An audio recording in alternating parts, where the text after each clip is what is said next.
Assalamualaikum warahmatullahi wabarakatuh. Alhamdulillah pada kesempatan kali ini kita bisa membuat video penjelasan kisi-kisi ASAT PAI kelas 9. Langsung saja kita menuju ke soal yang pertama, yaitu disajikan petikan Quran Surat Al-Qasas ayat 77, peserta didik dapat menerapkan hukum mat yang ada di sana. Langsung saja kita buka Quran Surat Al-Qasas ayat 77 yang ada pada halaman 152. Di sini mayoritas semuanya adalah mat asli atau mat tabi'i ya. Kemudian ada beberapa hal yang perlu kita perhatikan. Yang pertama, mat tabi'i itu hurufnya ada 3, yaitu alif, wawu, dan ya. Alif sebelumnya ada huruf berharokat fathah seperti contoh ad-dunya ini. Kemudian yang kedua, ya sebelumnya berharokat kasroh seperti contoh nasibaka, ya bertemu dengan shad yang berharokat kasroh ini. Kemudian yang terakhir adalah wawu yang sebelumnya huruf berharokat dhammah seperti contoh ar-rahimuna pada kalimat yang saya blok tadi. Selanjutnya, hukum mat lain yang perlu kita perhatikan adalah fima a. Di sini adalah hukum mat jaiz munfasil karena ada mat tabi'i bertemu dengan hamzah dan terpisah dalam dua kata. Ciri-cirinya ada tanda panjang di atas mim itu, kemudian setelahnya ada alif yang berdiri. Maka itu ciri-ciri mat wajib, mat jaiz. Sedangkan untuk mat wajib hamzahnya berdiri seperti as-sama tadi yang kita blok tadi. Jadi hamzahnya berdiri sendiri atau berdiri di atas ya, di atas waw sendiri. Jadi ciri-cirinya mudah kalau ada alif atau alif yang berdiri sendiri maka dibaca mat jaiz munfasil. Selain itu mat wajib. Kemudian yang terakhir adalah mufsidin. Di sini ada mat tabi'i ya bertemu dengan kasroh di, kemudian di belakangnya ada satu huruf lagi yang hidup, itu disebut mat aridis sukun. Soal nomor 2, peserta didik dapat menerapkan hukum mat dengan tepat. Di materi yang kita bahas itu kemarin sudah saya jelaskan penjelasan tentang mat itu, silahkan dibaca kembali. Jika ada yang kurang jelas, silahkan bisa komen-komen di video ini atau tanyakan melalui WhatsApp. Kita lanjut nomor 3, melengkapi ayat dengan benar. Quran Surat Al-Baqarah ayat 30. Kita buka halaman 152 lagi. Itu teman-teman silahkan membaca ayat ini beberapa kali ya, mungkin bisa 3-5 kali. Nanti teman-teman akan diberikan kemudahan. Ingat, karena di sini adalah pilihan ganda. Selanjutnya kita lanjut nomor 4, disajikan beberapa pernyataan peserta didik dapat memilih tugas khalifah fil ard dengan benar. Untuk nomor 4 pilihan ganda dan nomor 1 ini hampir sama. Tugas khalifah atau pemimpin, ciri-ciri manusia sebagai pemimpin di bumi, yaitu yang pertama jujur, kemudian yang kedua amanah, peduli terhadap rakyat, kemudian menjaga lingkungan, melestarikan alam lingkungan. Nomor selanjutnya 1 dan 2 menjodohkan. Disajikan kalimat bahasa Arab, peserta didik dapat memahami nama hukum mat dengan benar.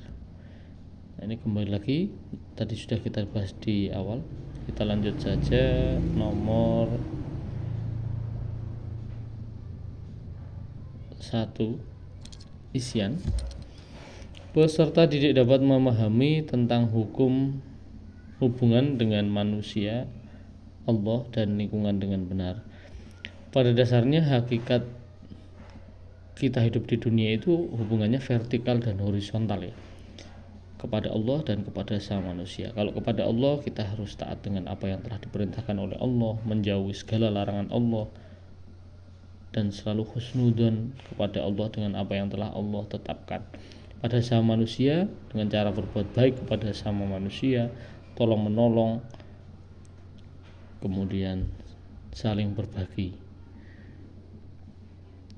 Kita lanjut soal nomor 2, peserta didik dapat memahami hukum-hukum membaca Al-Quran dengan benar. Nah, hukum membaca Al-Quran bagaimana? Di sini hukumnya adalah hukum-hukum tajwid yang ada di sana. Atau hukum-hukum membaca Al-Quran, maksudnya hukum membaca Al-Quran itu, yaitu ada 5 hukum antara wajib, haram, sunnah, makruh, dan mubah. Nah, membaca Al-Quran bagi umat muslim itu hukumnya adalah wajib atau fardu ain bagi setiap umat muslim. Lanjut soal nomor 1 esai, menyimpulkan isi ayat dengan benar. Nah, di sini kita buka Al-Baqarah ayat 30. Kita simpulkan saja. Kalau Al-Baqarah ayat 30, karena ini menulis dan mengartikan ya atau menyimpulkan kandungannya. Al-Baqarah ayat 30 ini kandungannya yang pertama adalah Allah menciptakan manusia di bumi sebagai khalifah. Kemudian yang kedua, manusia menyebabkan pertumpahan darah dan kerusakan di bumi. Kemudian yang ketiga, malaikat selalu taat beribadah, berzikir kepada Allah. Dan yang keempat, Allah mengetahui apa yang tidak kita ketahui sebagai makhluknya. Dan Al-Qasas ayat 77 kandungannya yang pertama, Allah memerintahkan kita untuk mencari kebahagiaan dan kesuksesan di akhirat, dan juga memerintahkan kita untuk mencari kebahagiaan, kesuksesan di dunia. Dan yang ketiga, perintah untuk berbuat baik kepada siapapun. Dan yang terakhir, Allah membenci orang-orang yang berbuat kerusakan di bumi. Next, nomor 5, pilihan ganda. Ini sudah bab 2. Isi ayat tersebut dengan benar. Kita buka bab 2, bab 7 tentang qadha dan qadar. Dalil yang berkaitan dengan qadha dan qadar itu di halaman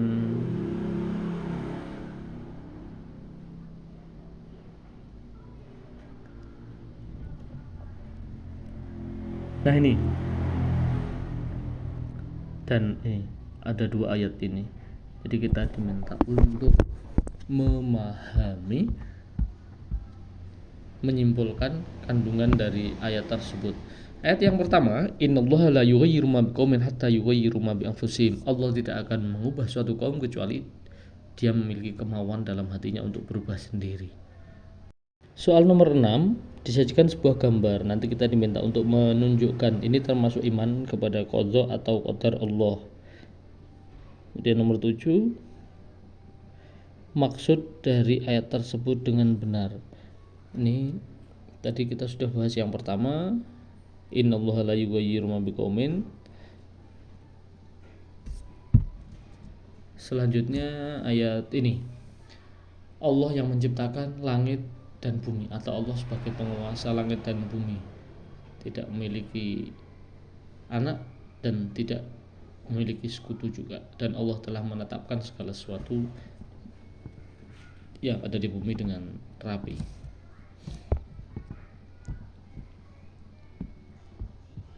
Pada Quran surat Al-Furqan ayat 2 dan Quran surat Ar-Ra'd ayat 11.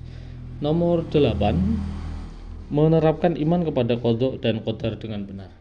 Kita buka halaman 176. Di sini yang menjelaskan tentang qadha dan qadar. Kalau qadha itu adalah segala sesuatu yang telah Allah ciptakan sejak zaman azali, sedangkan qadar adalah ukuran kepastian, kuasaan atau perwujudan. Jadi kalau qadha itu segala sesuatu yang telah Allah tetapkan dan belum terlaksana, sedangkan qadar adalah segala ketetapan Allah yang sudah terlaksana. Lanjut nomor 10, disajikan sebuah ilustrasi kehidupan seorang peserta dapat menyimpulkan sesuai dengan qadha dan qadar dengan benar. Masih sama, qadha dan qadar. Nomor 2, pilihan ganda kompleks. Disajikan pernyataan, peserta didik dapat menyimpulkan contoh yang sesuai dengan qadha dan qadar. Ini nomor 9, 10 pilihan ganda, dan nomor 2 pilihan ganda kompleks ini sama pembahasannya. Kemudian kita langsung nomor 3 dan 4 menjodohkan. Peserta didik dapat memahami pengertian qadha dan qadar. Tadi saya sudah sampaikan di pembahasan soal nomor 9, jadi nomor 9, 10 dan 2, 3 dan 4 menjodohkan ini sama. Nomor 5, Sajikan 5 menjodohkan. Disajikan ayat Al-Quran, peserta didik dapat memahami ayat tersebut dengan benar. Nah, ini sama seperti yang tadi dibahas di awal, yaitu Ar-Ra'd ayat Al-Furqan ayat 2 dan Ar-Ra'd ayat 11.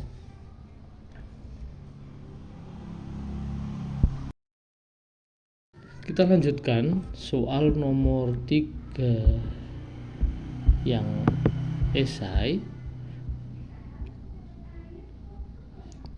cara mencapai cita-cita dengan benar. Tentunya sebagai pelajar ada beberapa ya, di antaranya yang pertama belajar dengan sungguh-sungguh, yang kedua disiplin waktu, dan yang ketiga tawakal dengan berdoa dan berserah diri kepada Allah. Jadi ada 3 hal tersebut. Kemudian nomor 4, sajikan ayat Al-Quran, peserta didik dapat memahami ayat tersebut hubungannya dengan qada dan qadar dengan benar. Nah, tadi sudah kita bahas juga di atas. Kita lanjut soal bab 3. Sajikan sebuah gambar dan dapat menjelaskan seni sesuai dengan gambar yang benar. Jadi seni kemarin kita sudah bahas ya. Ada 4 macam seni dalam Islam atau kesenian yang diperbolehkan dalam Islam, yaitu seni membaca Al-Quran,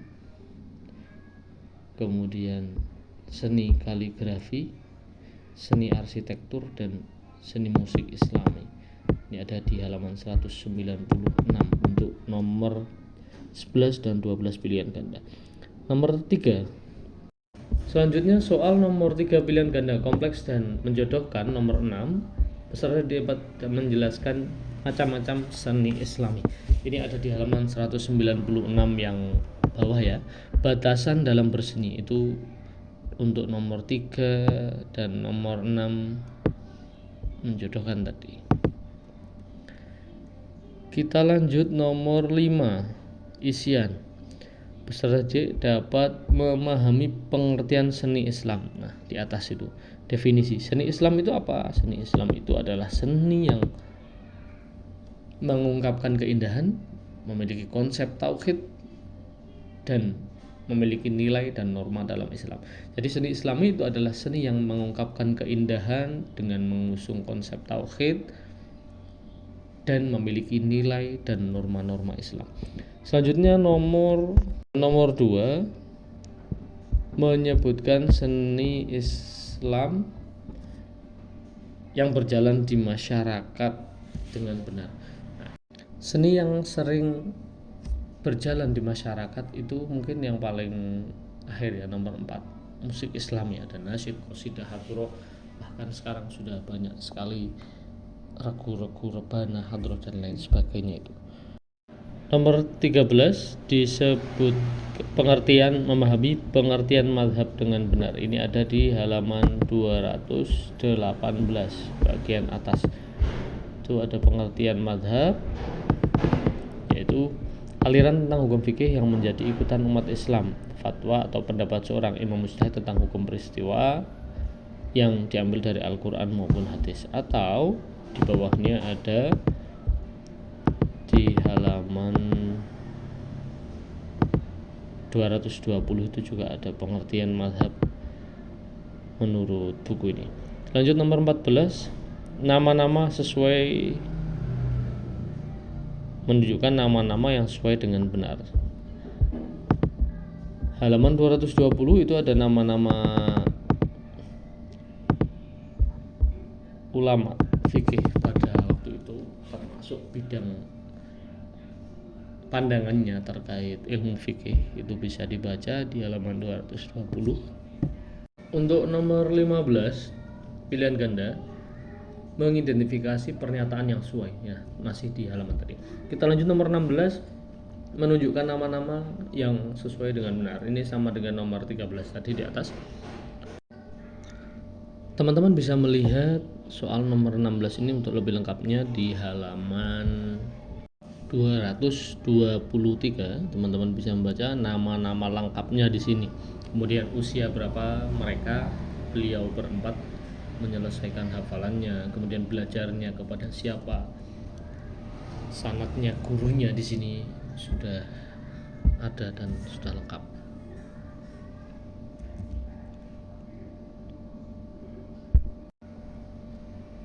Next, soal nomor 4, pilihan ganda kompleks. Sumber hukum suatu mazhab dengan benar. Sumber mazhab ini tadi di halaman 223, atau kalau di mind map ini ada di halaman 218. Di sana sudah ada Imam Hanafi, pandangannya apa saja sumber hukumnya. Imam Maliki di bawah gambar itu sudah ada.